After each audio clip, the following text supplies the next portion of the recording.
அஸ்ஸலாமு அலைக்கும் வரஹ்மத்துல்லாஹி வபரகாத்து. எனக்கு ஓதி கொடுத்த ஒரு ஆசிரியர், அவர்ட்ட ஒரு பழக்கம் உண்டு.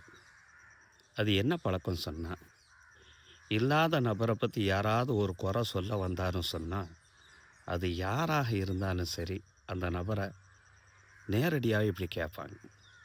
"இங்க வா, அவனை பற்றி சொல்கிறதுனால உனக்கு ஏதாவது ஒரு நன்மை உண்டா?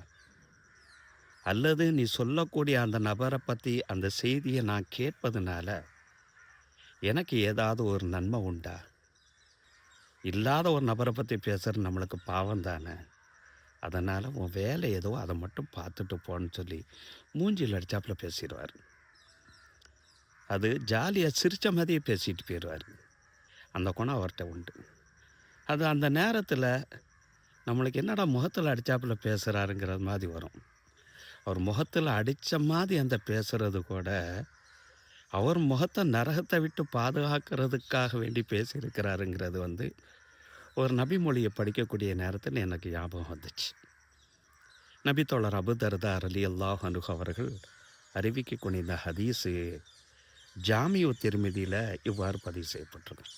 ரசூல் ஸல்லல்லாஹு அலைஹி வஸல்லம் அவங்க சொல்கிறாங்க, மன் ரத்த அன் எர்லி அஹீஹி, அந்த சபையில் இல்லாத தன்னுடைய சகோதரனை பற்றி குறப்படுத்தக்கூடிய ஒரு செய்தி வரக்கூடிய அந்த நேரத்தில் அதை பற்றி பேச விடாமல் யார் தடுக்குகிறாரோ, அல்லது அவ்வாறு பேசப்படக்கூடிய நேரத்தில் தான் அவெல்லாம் அப்படி கிடையாது என்று சொல்லி யார் மறுப்பு சொல்லுகிறாரோ, இப்படிப்பட்ட அந்த நபருக்கு ரத்தல்லாஹு அன் வஜிஹின்னார யௌமல் கியாமா, இப்படிப்பட்ட அந்த யார் தடுக்கிறார் அல்லவா, அல்லது என்னுடைய சகோதரன் அப்படி கிடையாது என்று பதில் சொல்லுகிறார் அல்லவா, அதை கேட்டுக்கிட்டே ஆமென்று அந்த நேரத்தை போக்காமல் சிரித்துட்டு அந்த இடத்த விட்டு கடந்து செல்லாமல் அவன் பிறருடைய முகம் சுளிச்சாலும் பரவாயில்லை, தன்னுடைய சகோதரனை பற்றி குறை சொல்லிவிடக்கூடாது என்று அந்த குறையை தடுக்கிறார் அல்லவா, அதை பற்றி சொல்கிறத தடுக்கிறார் அல்லவா,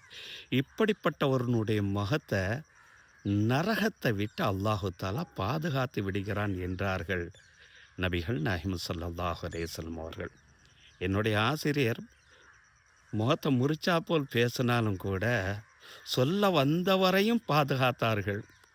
அவர்களையும் சொன்ன அந்த தடுப்பதின் மூலமாக தன்னுடைய முகத்தை நரகத்தை விட்டு பாதுகாத்து கொண்டார்கள். இந்த செய்தி, இந்த ஹதீஸுகளை படிக்கக்கூடிய நேரத்தை தன்னுடைய ஆசிரியர்கள் தான் படித்த அந்த படிப்பை எப்படி வெளிப்படுத்தி காட்டுறாங்க, வாழ்க்கையில் வெளிப்படுத்தி காட்டுறாங்க, அதுதான் ஒரு மாணவனுக்கு உண்டான பாடம்.